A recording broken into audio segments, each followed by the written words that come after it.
Vous êtes-vous déjà demandé quelle est l'arme psychologique la plus puissante pour dominer n'importe quelle conversation ? Ce n'est pas ce que vous dites, c'est quand vous ne dites rien. Dans une négociation, dans un débat, ou même lors d'un premier rendez-vous, le premier qui parle après un silence a souvent déjà perdu. Le silence est une véritable arme de terreur sociale, et je vais vous montrer comment l'utiliser pour prendre le contrôle. Notre cerveau est programmé pour détester le vide. Ce concept, appelé l'horreur du vide ou aurore vacui, plonge nos circuits neurologiques dans un état de panique. Quand un silence s'installe dans une conversation, notre cerveau reptilien l'interprète comme un signe de rejet, une menace imminente. On se sent jugé, évalué, mis à nu. Cette anxiété devient si insupportable que l'autre personne se sent obligée de combler ce vide. Et c'est là que le piège se referme.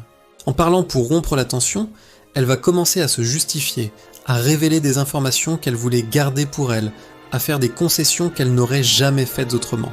C'est la 4e loi du pouvoir. Parlez toujours moins que nécessaire. En vous taisant, vous forcez l'autre à se dévoiler et il finit par se soumettre lui-même sans que vous n'ayez eu à dire un mot. Pensez aux figures d'autorité ultime à travers l'histoire. Prenez Louis XIV, le roi Soleil. Il était le maître absolu de cette technique. Quand un courtisan venait lui demander une faveur, le roi ne répondait pas tout de suite. Il le fixait d'un regard intense, laissant un silence lourd et pesant s'installer. Le courtisan commençait à douter, à transpirer, à se sentir de plus en plus petit face à la majesté silencieuse du roi. Après ce qui semblait une éternité, Louis XIV prononçait simplement une phrase « Je verrai », puis il tournait les talons. C'était ça, la démonstration du pouvoir absolu. Pas besoin de grands discours ou de menaces. Le silence suffisait à écraser toute opposition et à asseoir son autorité incontestée.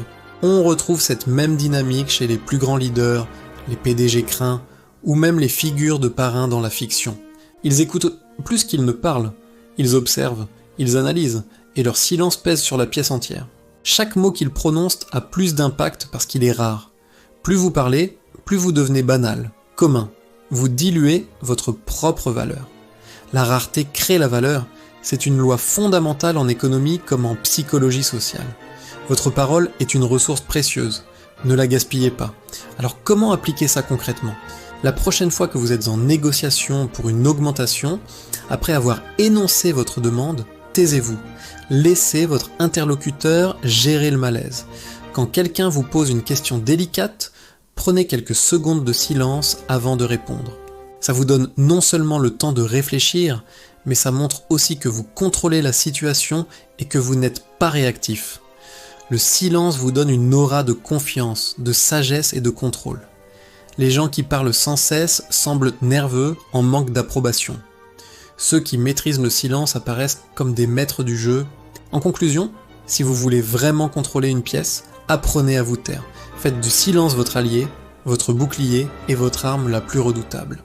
Utilisez-le pour créer de l'attente, pour forcer les autres à révéler leurs cartes et pour asseoir votre autorité naturelle. La parole est d'argent, mais le silence est d'or.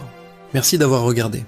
Si vous voulez découvrir d'autres techniques de psychologie et de communication pour renforcer votre influence, abonnez-vous à la chaîne. Et n'oubliez pas, la prochaine fois que la tension monte, le pouvoir est à celui qui se tait.